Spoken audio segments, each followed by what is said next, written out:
This KFAN podcast is sponsored by Builders and Remodelers, exclusive Twin Cities provider of Elements Windows. Get the highest quality windows at unmatchable value. Visit buildersandremodelers.com for more details. Fan.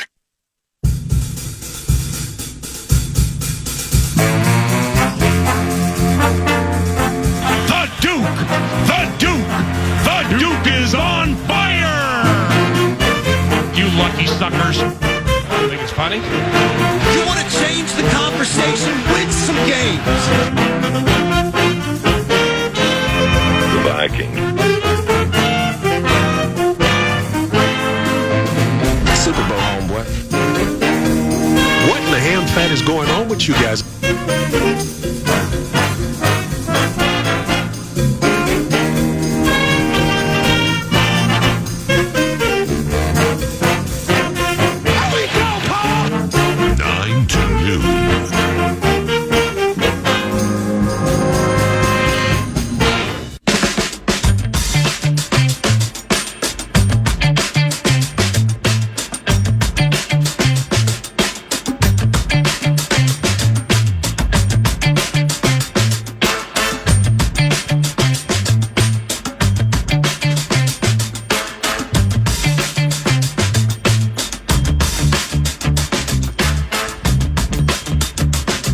The 9 to noon radio presentation is in the air, and good morning. It's 9:01 on a beautiful Thursday, just outside of the Twin Cities at FM 100.3 KFAN, your audio leader for being a couple of miles west of Erotic City. The 9 to noon Thursday football feast has a NFC North bent to it today. And we begin with the Green Bay Packers. Bill Michaels at Bill_Michaels via the tweet machine hosts the Bill Michaels Show, and you can learn more about the show and about the man at BillMichaels.com. Once again, a Packers bent to it to begin, and Billy joins us now. How have you been, and how excited are Packers fans with whom you deal for the 2025 season? Packers, you know, it's interesting, Paul. The attendance in training camp has been down a little bit this year. I think it's due in part because of the weather. It's been pretty hot. But I think there's a lot of folded arms, raised eyebrows, wait and see, even though every year, you know, it's always Super Bowl or bust. There's a little skepticism there. I think with all the offseason moves that they made and getting, Matthew Golden, who is tremendous, by the way, and in watching him, with getting all these pieces and bringing in a couple of free agents and such, I think everybody still looks at Jordan Love and says, are you the guy? We've seen the flash. The second half of his first season under center, fantastic. We saw then another season last year in which he had, a groin issue, a knee issue. He couldn't run nearly as much. They ran out of shotgun a lot. I talked in the off season with numerous people that all said the same thing in the business. Basically, he needs to get back to fundamentals, get his feet under him. He's a better passer when he does. So did he work on that in the off season? He said he did. He got married. He's happy. He looks pretty good, but there's been nothing that's been flashy or impressive in camp to the point where you go, oh, this guy's he's about to take that next step, because we all know the third year is such an important year for a quarterback. So for everything that they've done, I think it just falls squarely upon the shoulders of Jordan Love. Hey, Bill, I want to talk about Matthew Golden in a second, but wait. You're not a hop, skip, and a jump from us to the east. You're a hop, skip, and a jump to the west, is what sources tell me. And you're doing shows from Sturgis, South Dakota. What's that like? I am. Well, first of all, it's awesome. We gained a relationship. The band Jackal, from years gone by, their lead singer, Jesse James Dupree, and I became really good friends years ago. And he and Michael Ballard, who owns Full Throttle Saloon, they bought Pappy Hoyle Campground and Full Throttle together.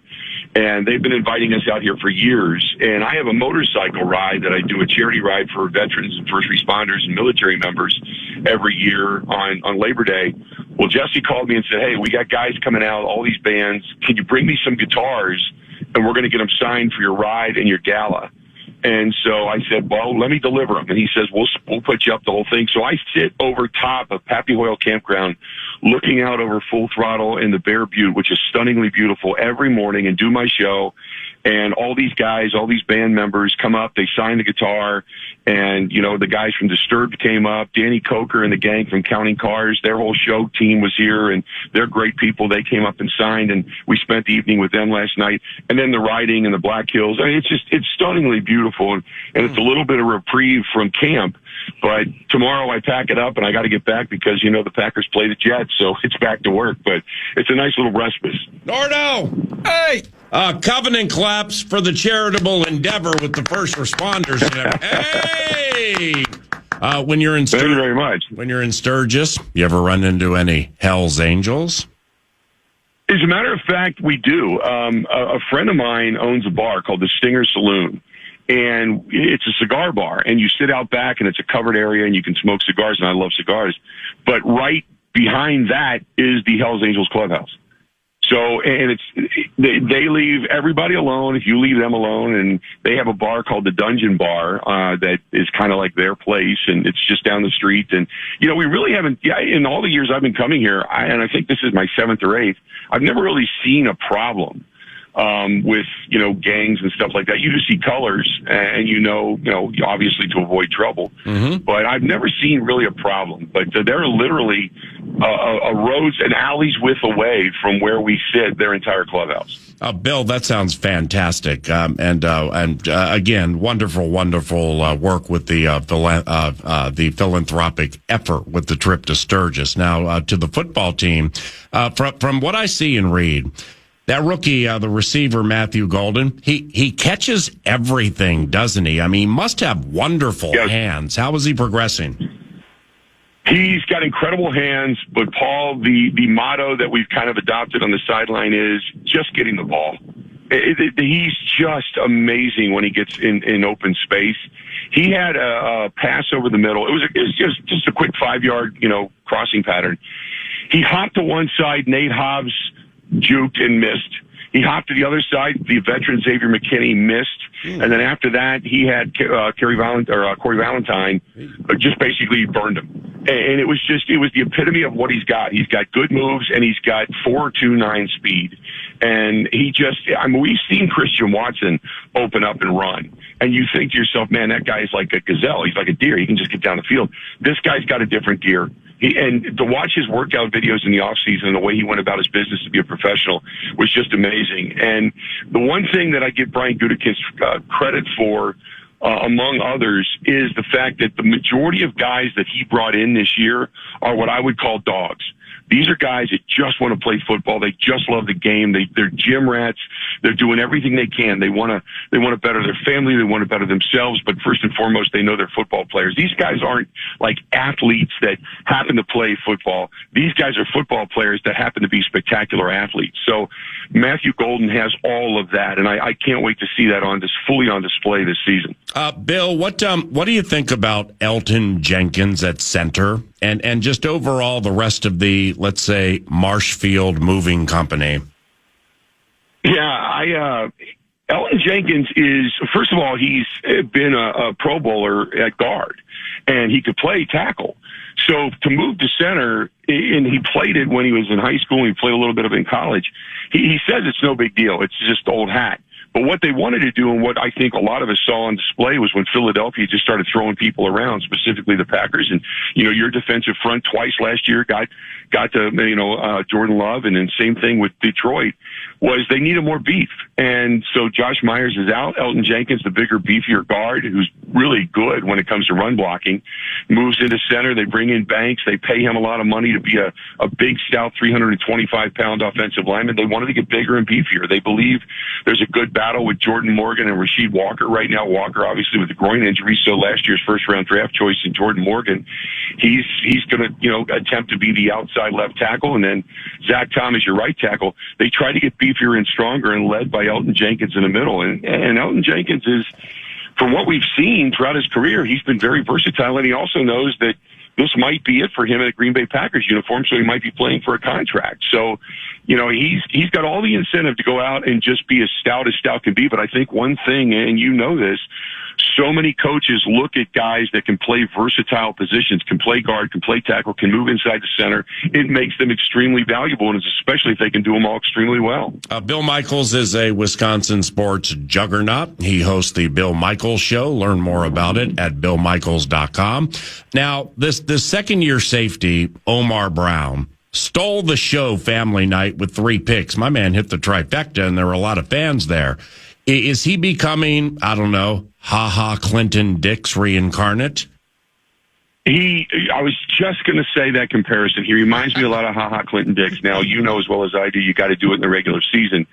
But he has been a story. He has been a guy that went away and worked in the off season at his speed. He worked at his what he did was, I thought was interesting, he a lot of film study. And he said he really worked on himself in that sense, too, trying to be in the right place at the right time. And so far, it's paid off. He's opened eyes. He's been a fun story to talk about. Obviously, with Nate Hobbs going down, the secondary gets, now he's not going to be down all season. He's only going to be down 3 to 4 weeks with a little bit of clean out of that knee and the meniscus. And he was their off-season pickup to replace Jair. So you're going to need everybody, all hands on deck already when it comes to the secondary. I mean, they even moved Bo Melton from a wide receiver to a defensive back, because they like him so much, and he probably isn't going to make the room as a wide receiver, so they needed depth in the secondary. So back goes Bo Melton. But Brown has been a really fun story to cover in the sense of this is a guy that they always find somebody. You talk about Clinton Dix. You talk about a guy like Sam Shields. You go all the way back to Williams and Tremont Williams and company. Those guys were all undrafted guys that just came in and started to shine and studied in the off season and made that second year jump and became somebody. So they have a knack of finding those guys, and maybe Brown's going to be the next one on the docket. Who do you think wins the NFC North and why? Well, I still say Detroit, only for the fact that until you knock the crown off, pound for pound, they got a ton of talent. And I know they lost their coordinators and a bunch of assistants, but they still have the talent on the field. And, Aiden Hutchinson coming back, and I love Anzalone and his effort, and Jared Goff, the veteran now. So I'm going to stick with Detroit. I still think Minnesota is an incredibly good team. I just don't know what to expect out of McCarthy because we haven't seen him, take snaps in a regular season NFL game. I like the way he progressed last year, and specifically coming out of Michigan, but you didn't get a chance to see a large enough sample size to understand it. So I'm going to say it's a 3-way race for the top, but I'm going to say Detroit as of right now. Now, with just a couple here to close with Bill Michaels, how secure do you think LaFleur and Goody are? And I'm not talking about social media related public opinions. I'd like you to get into your elite football mind, and with the coach and then the general manager, who makes those decisions for a publicly owned team? And one with President Mark Murphy, who just retired. Well, Ed Policy is the new president, and he was asked specifically because they're all up for contract extensions, because otherwise next year they would go into their next season as lame duck general manager, lame duck head coach, lame duck, kind of the finance guru in Russ Ball. And he said, no, I'm not going to extend them yet. We're going to wait and see.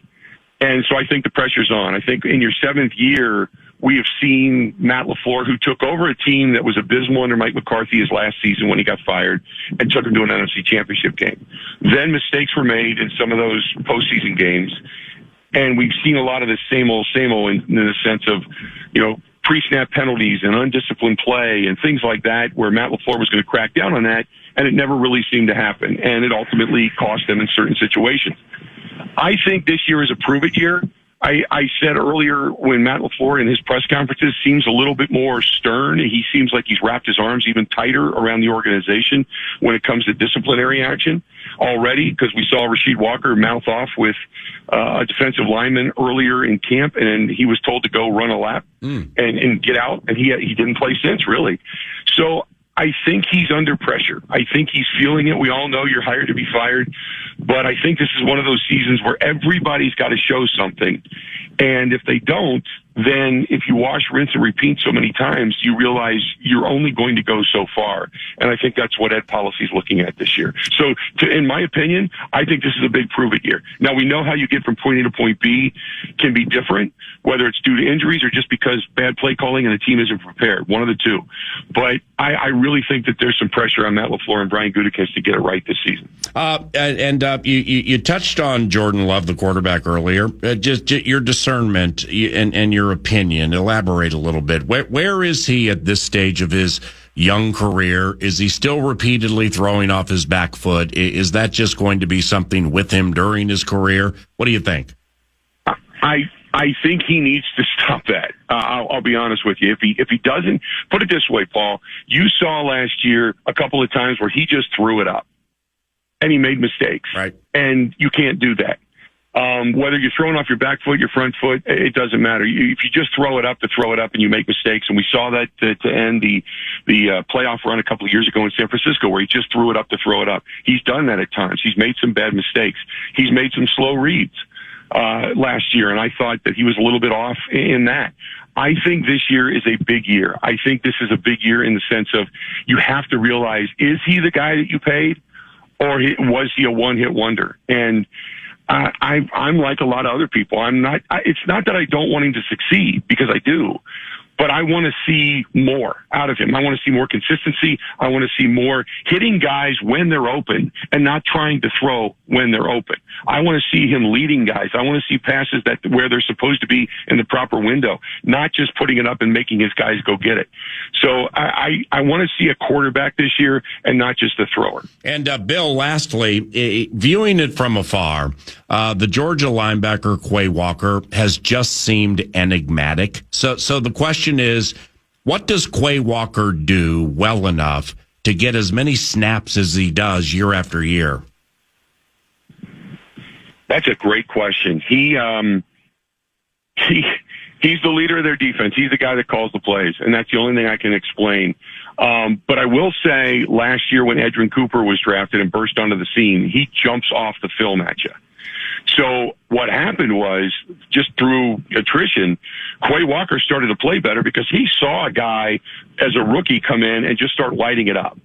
And he then started to play better. He started to hit. He doesn't run block well, or he doesn't run tackle well, and he can't get off blocks, offensive linemen. That's been his big bugaboo. Once he gets tied up, you can pretty much bury him into a beer booth, and nobody's going to see him until the next play. So he started to play a little bit better, and then he got hurt.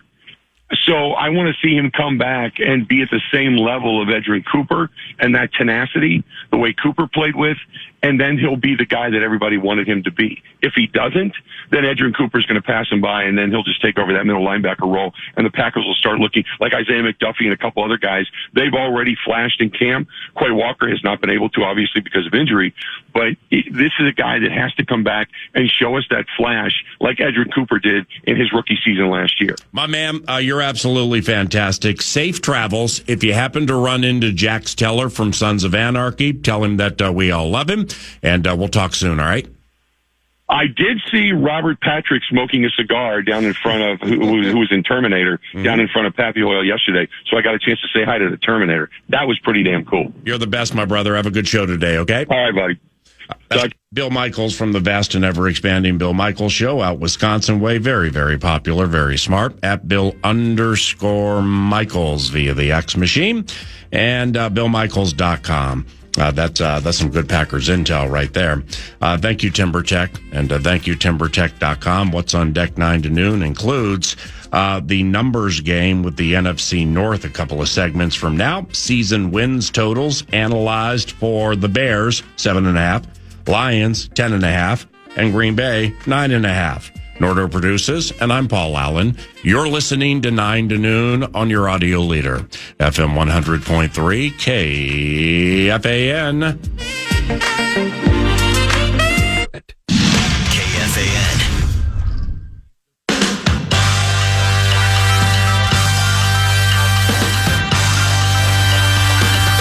Border Battle. 9 to noon. And the border battle and the first hour with a Green Bay Packers bent to it takes us to another side of quarterback Jordan Love, where rivalry aside, back foot throws aside, massive contract aside, and stuff like that. Jordan Love recently opened a vein via something called the Players Tribune. And I haven't seen it. Nardo made me aware of it yesterday. I purposely didn't read it so I can take in this heartfelt letter that he wrote without any preconceived notions. What's going on over there? Good morning. It was an unbelievable article, and I'm not going to read it word for word from start to finish. It's long. It was a nicely penned piece. Many have done this with the Players Tribune. I think it's cool. I mean, I enjoy as a Vikings fan indiscriminately ripping the rivals. I mean, we enjoy that's actually something that is bringing us with excitement to work every day. But then you read this piece from Jordan Love, and you kind of get a peek behind the curtain of the kid that does throw off the back foot, that has had trials and tribulations early in his career, that did sit behind Aaron Rodgers, and you just kind of get a little peek at the human. But as you read through it, PA, and I encourage you to do so, he kind of starts talking. He starts off the entire thing talking about kind of his bleep moment as he enters the NFL. And I forget specifically the situation. I think it was because Rodgers had the Rona. I think he had COVID. You remember Rodgers? Like I never said I wasn't vaccinated. I just said, I was immunized or something like that. Yeah. But he goes through it. It kind of starts off just picturing when he started his NFL career, had to go in, and it was at Arrowhead.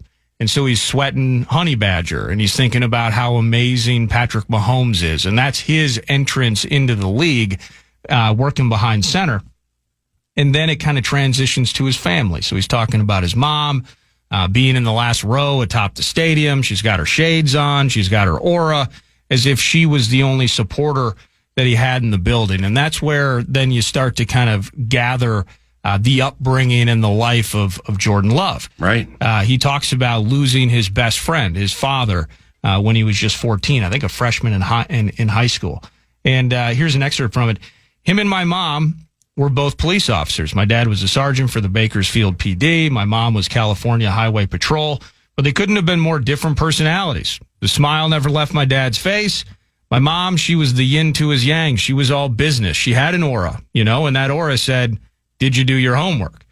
Well, my dad, he was my road dog. He used to pick me up after working a double shift. We'd pull straight up to the Little League field in his police cruiser. He'd be in the outfield helping coach with his full BPD uniform on, beeper in the belt buckle and everything. Everybody in town knew Big O, and everyone loved him.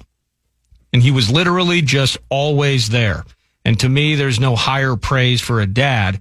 In almost every memory I have, he was there. But then sadly, for Jordan Love as a 14-year-old, he goes through the day he found out his dad died. And he goes into how he died. He sadly took his own life. He'd been acting differently. He wasn't the same. And it all just led up to this sad moment where his aunt was kind of in protection mode and just a ton of sadness surrounding it. And then Mama Bear goes into protection mode. Wanted to quit football. He was too small.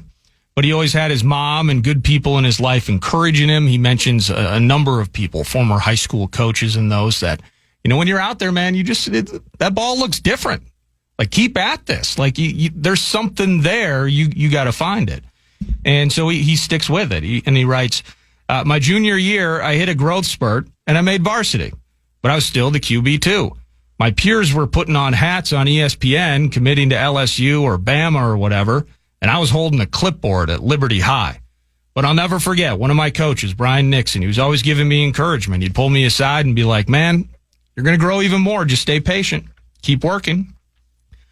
And I remember getting my first recruiting letter at the end of that season. It wasn't even really a letter. It was just one of those mass emails from Eastern Washington that was like, "Hey, insert name here. You're on our radar." They weren't even FBS, but I was over the moon. It's so funny because even my teammates now in the Packers are always being like, "Yo, Jay, you from Utah, right?" And I got to tell them, "No, bro, I'm from Cali." Cali? Well, then why'd you go to Utah State? Dude, because that was my biggest offer. Wow. And mom goes to the games. He wrote this. This was kind of funny. So he goes to Utah State, as we know. Logan, Utah. Let's go. It was a culture shock, but I didn't care. I was a backup FBS quarterback. I made it. They redshirted me, but I made it. The craziest part was my mom was still flying out every week, and I was telling her, Mom, you don't have to do this. I'm literally not even playing. Like, I'm not even holding the clipboard. I'm just there. She said, well, I'm going to be there too. Wow. Mom, no, I'm good. I'll see you Saturday. I'd see her during warm-ups down by the railing, super early, waving. Yo, is that your mom? Yeah. Bro, you're not playing. Yeah. Bro, we're in Idaho. Yep. She was always there, just like my dad. I didn't know this. I think you went to college with Ray Lewis's kid, Rayshad. Wow. And what a mom, by the way. No kidding. Ray Lewis's kid, even encouraging him, like, hey, you thinking about like leaving for the league? And he'd be like, I'm the backup quarterback at Utah State. What are you talking about? I'm just here for the free education. I'm hoping to get a few snaps before I get up out of here with this degree. And then he gets to being drafted. And this is where I think when we first started to learn about him, right? I mean, he's in the, could he go first round? Where's he going to go? We're all shocked because the Packers needed a wide. How many different things did they need? And I think they end up going with, did they go with A.J. Dillon the same year they went with Jordan Love? I forget what that looked like. Mm-hmm. But he's drafted. And once he starts getting all the interviews, every question was basically, what about Aaron? And he would talk about that. In my mind, I was like, what do you mean? He's one of the best to ever do it. I'm about to learn everything I can from this dude. But before me and Aaron could even talk, the narrative was rolling. And it's so crazy to me because from the jump, Aaron was great with me. He laid out how he was in my same situation, and he wanted to make sure there was no hostility. I told him I just wanted to learn and soak it all in. I mean, I've been a QB2 for a lot of my life. For me, it was nothing new. It was perfect, actually. Think about it. You're coming into this league at 21. It's a different world. I'm not even talking about football. You have to be able to command a room and know how to talk to different guys, how to motivate them, what to say, what not to say. I got to watch Aaron and how he handled those situations, and that was invaluable. Of course, I also got to watch him spin that thing. There's nothing like it. When him and Devontae were out on the practice field, they wouldn't miss, literally. They had some kind of telepathic thing going on. Aaron would snap the ball, he'd just glance over in Devontae's release, and within a split second, he knew where to put it. Doop, back shoulder, perfect. There was no check, no communication, just a look. And then you watch him on Sundays. He's dictating the terms to the defense, putting them on the back foot, not the other way around. In college, you're just playing. In the NFL, you have to be manipulating. And I learned that from Aaron. And so that's why I laugh when I think about all the media stuff when I first got drafted, because it was almost like people wanted A-Rod to be up at the blackboard, like, all right, this is how you play quarterback. But that's not how it's like in the NFL. You learn so much just by absorbing the way the greats play the game out on the field every day. The footwork, the presence, the demeanor, the reads. I probably watched every snap A-Rod ever took. So it's funny, when I finally took over in 2023, I knew the score. You can't block out noise these days. Even my mom was like, big shoes to fill. Going to be all right? I'll be fine. Thanks, Mom. I got you. So he says he's not Aaron Rodgers. He's just a guy he's not a guy with a 5-star pedigree. He's just his own man with his own story. And he just mentions, again, how important his mom and dad were, that they were always there. And it was a really touching story. Now, the quarterback history for those attending Utah State, I can't imagine is that deep and or illustrious, but this falls into the category of taking what has been presented to you and crushing it. And, his size, I think he's 6'4", and he weighs, 220, 225, 230, somewhere around there. The measurables for Jordan Love absolutely played into him getting drafted. Yeah. But with again, Utah State, we're not talking about a quarterback factory here, just putting QB after QB in the NFL. They're all pros, then they become HOF. But what do you do with what is presented to you? He finished first in Utah State history with 9,003 yards of total offense. First in Utah State, his run there with 12 300-yard passing games. He also finished first in Utah State's single season pass completions of 93. He had 473 pass attempts. That's the most ever there. 32 touchdowns in a single season. That also is first ever there. My my level of respect for this man has increased immensely because I didn't know that backstory of things through which he's pushed. I mean, it's when you said both parents, police officers, law enforcement, and then you said dad would work double shifts. Yeah. And still would take me here and take me there, and he was present and stuff like that. And, I'm like, all right, cool. Well, that's where he's getting the work ethic. And then at age 14, his father commits suicide. So now you overcome that. Mom is mom, but mom also becomes dad. And what a touching part of the story that he's like, I'm QB too. I mean, I'm holding the clipboard. Mom, I'm not going to play. And we're up in Boise. I'll be there.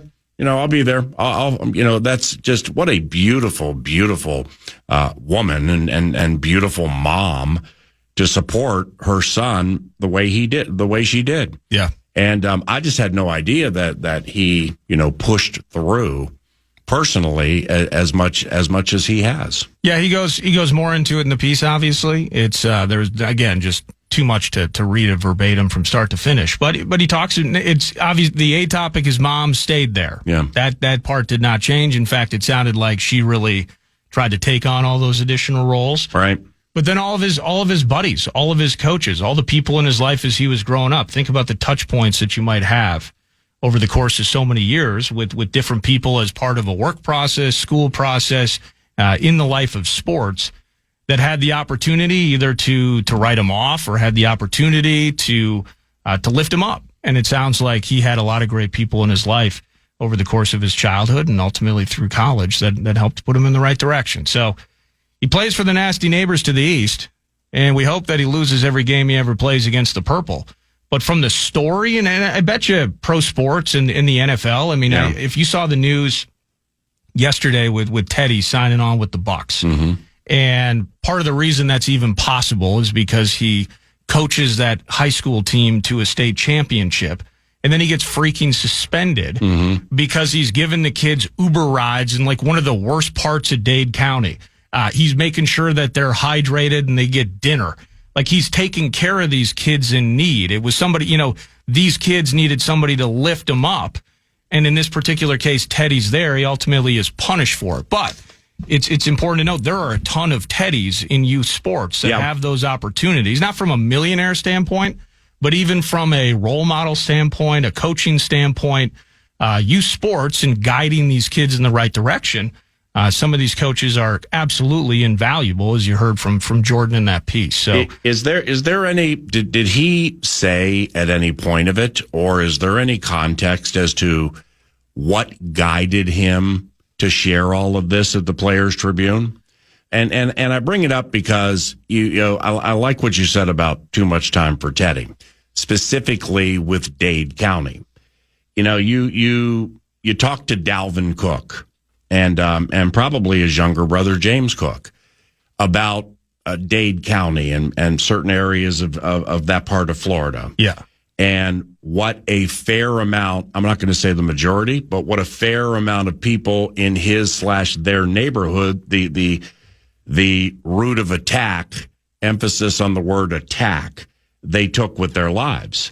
And Dalvin was pulled at by a lot of the seedy variety, the unsavory variety. And I absolutely know that there were times in Dalvin's life where, he was teetering. We're like, do I do this? It's easy, man. It's just some forks in the road. Ain't nobody going to get caught and blah, blah, blah.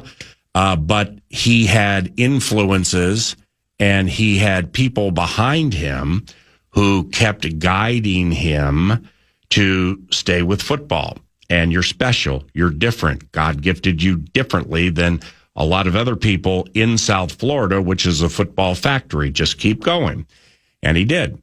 And he ended up in the National Football League. Now, when he was drafted in the second round by the Vikings, there was kind of a low-key talker at that time that he should have gone dramatically higher. But there were things, from what publicly people may know about somebody's past.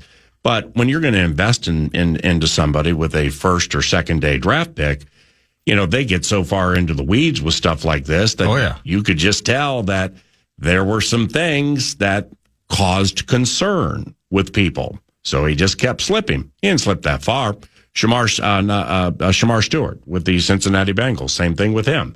And that's what delayed his contract signing with the Bengals when they had language in there. Look, I don't know what the language is, but it's pretty evident it was, if you do this, this, this, and this, your guaranteed money is voided. Yes. But it's not like if you get 5 speeding tickets in a year. Right. It wasn't like if you were late to practice a few times. These were very particular things based off of, sadly, what could be a track record. Correct. Or maybe a fork in the road decision that maybe we'd go back and try to change if we ever could. Now, having spent a fair amount of time in California, about 15, 16 in Southern California and 6 in Northern California, Bakersfield's right in the middle. It's closer to Southern California and Santa Barbara than it is Santa Cruz and San Francisco.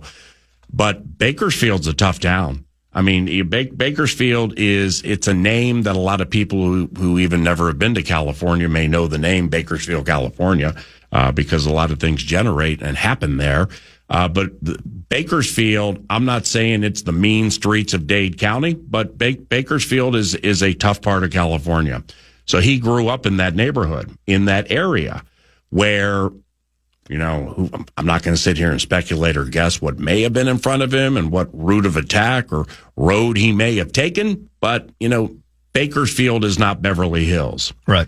So with Jordan and the way you laid that out, I bet you, and I just wonder what compelled him to share the way he shared, because I don't have particulars or examples with, a lot of people around the NFL. Jamarcus Sanford comes to mind for me, where former safety for the Vikings. He has a very rough story from growing up in the South. And there are so many players in the NFL, and I would imagine all forms of the core 4 of professional sports, but specifically the NFL, because locker rooms in the National Football League are the single greatest melting pot for, you grew up wealthy in Houghton, Michigan. Yeah. All right, well, I didn't in Lafayette, Louisiana. Yeah, this guy went to prep school. This guy was an IMG Academy cat. Right. This guy was heart of the SEC. Right. This guy was rough and tumble. Yeah. Well, I don't have validation of this or like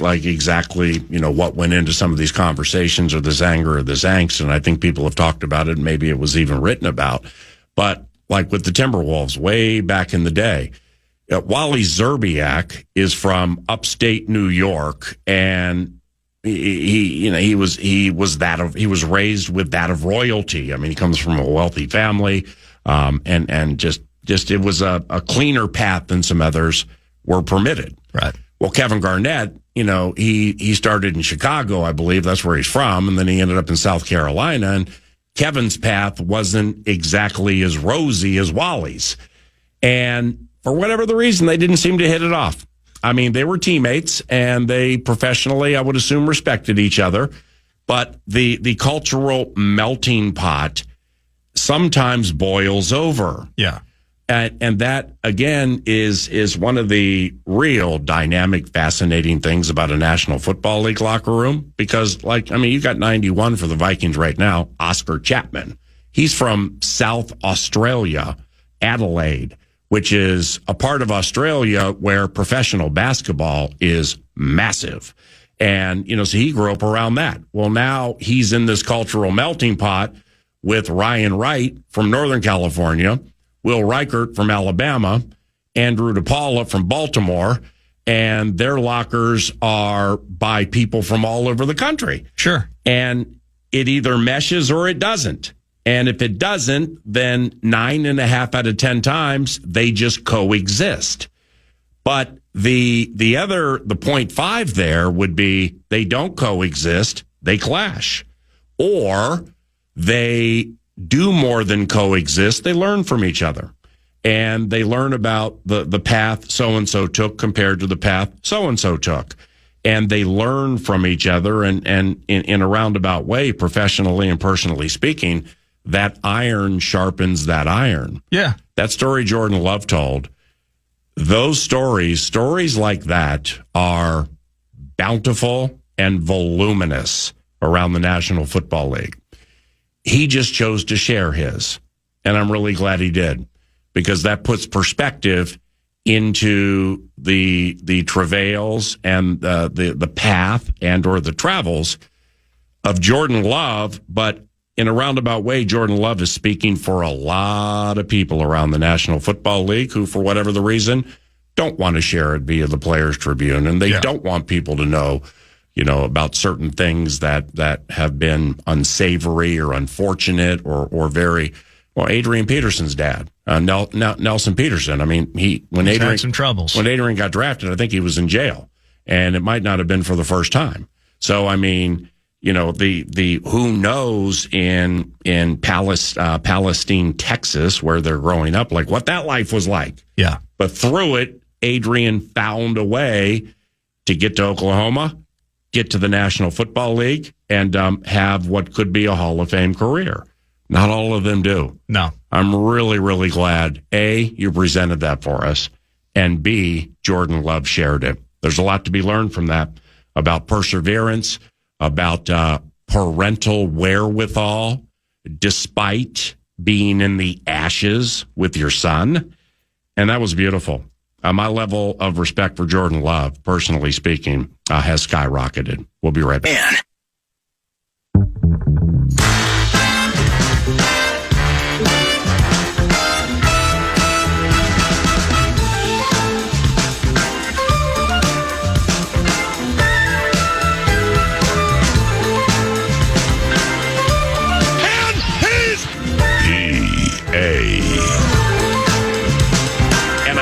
Producer by my side. It's 9:51. Ben Lieber, Nacho Lieber coming up around the corner.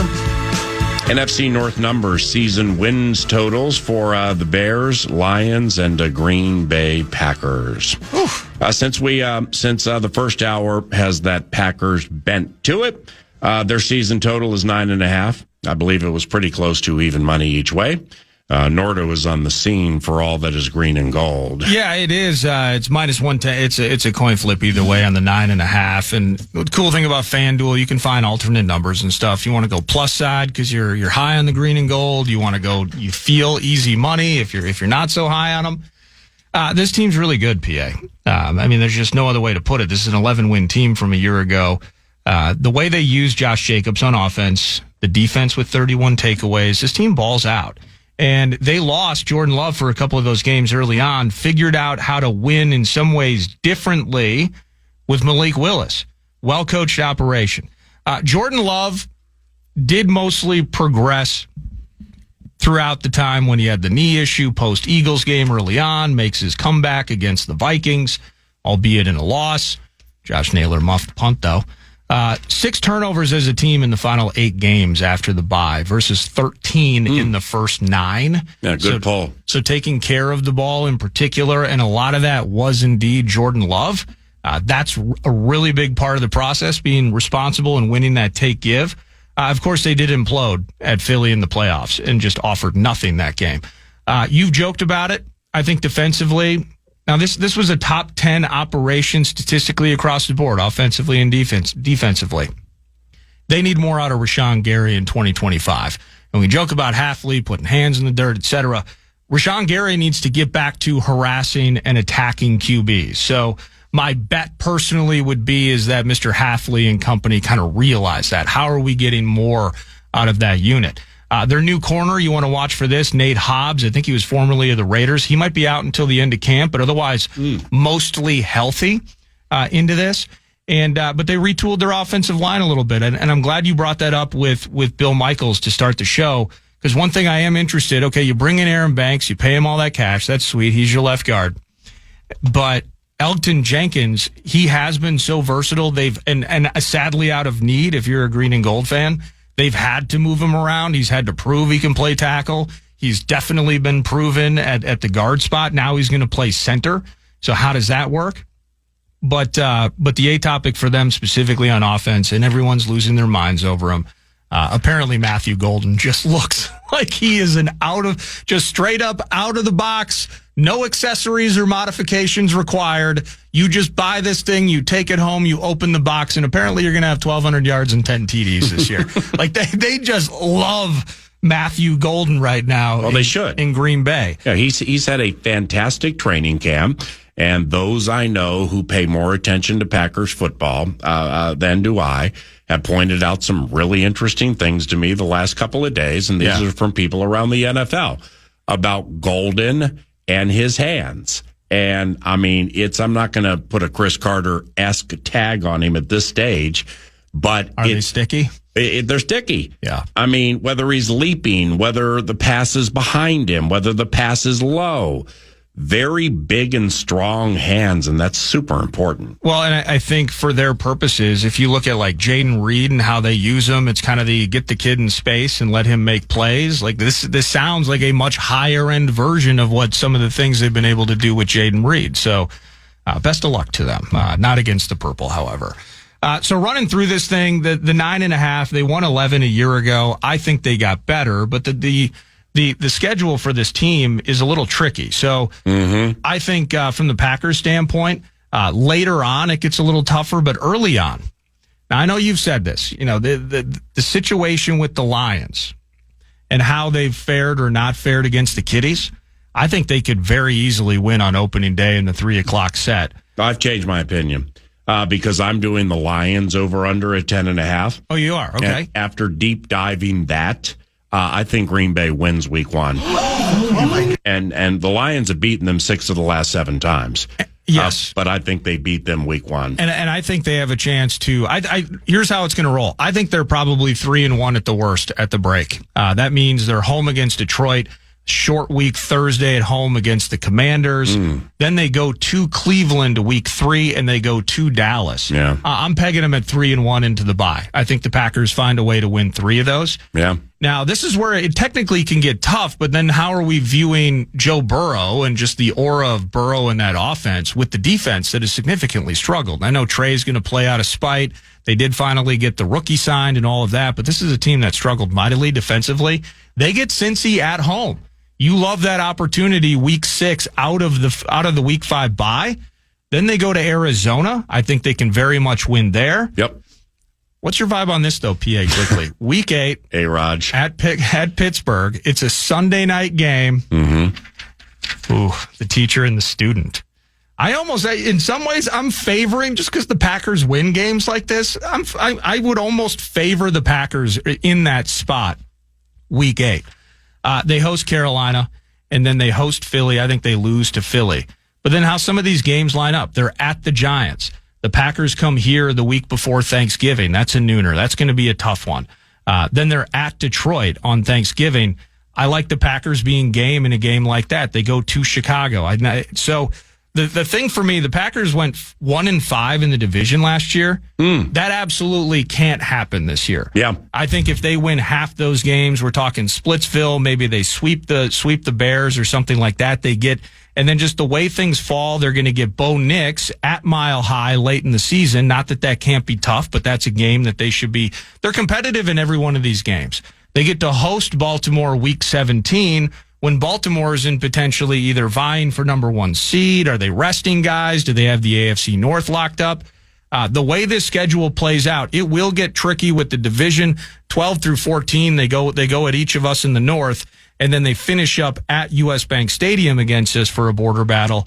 I just love this team being a double-digit win operation. And one way or another, it's going to be they get that win at Pittsburgh. They absolutely have to house Joe Burrow at Lambeau week 6. But winning the game, going on the road at New York, they can't get swept by the Kitties. They have to probably sweep the Bears. I just look at this team and I'm thinking to myself, I don't know how they don't get to 10 games. That's how much respect I sadly have to have for those guys over in Green Bay. The NFC North is beyond fascinating. With Ben Johnson coaching the Bears, J.J. McCarthy leading the Minnesota Vikings, everything Nordo just laid out about the green and gold. all the coordinator and coaching changes with the Detroit Lions, who I'll handle later. Would you say technically the Pack have been the most consistent? I mean, you think about what's new in the NFC North. Mm-hmm. One advantage the green and gold have is they're kind of chilling with a very comfortable and familiar setup to what they're doing. Yeah, and we, in the final hour, we've assembled wild card scenarios for teams in the NFC North. And my part of the Green Bay Packers absolutely involves their defense and what happens or doesn't happen, at least last year when they played teams with good offenses, and it was a major problem. Major problem. So I have a defensive bent to my wild card bit with Green Bay. But that over-under at 10.5, I can't bet it under. I'm not putting them on. 9.5, yeah. It's a 9.5? Yes, it is. Yeah, I'd bet it over. Yeah, I absolutely would go over 9.5 for Green Bay. You too? Yes. I don't see them as a 9. They have to get to double digits. Beloved Nachito, Ben Lieber, Nacho Lieber, joins us around the corner on KFAN. The day begins at the Chase Sapphire Lounge by the club at Boston Logan Airport. You get the clam chowder. In San Diego, it's tostadas. New York, espresso martini. It's 10 a.m. Why not? It's the quiet before your next flight, the shower that resets your day, the menu that lets you know where you are. This is access to over 1,300 airport lounges and every Sapphire Lounge by the club. And one card that gets you in. Chase Sapphire Reserve, the most rewarding card. Learn more at chase.com/Sapphire Reserve. Cards issued by JPMorgan Chase Bank and a member FDIC, subject to credit approval.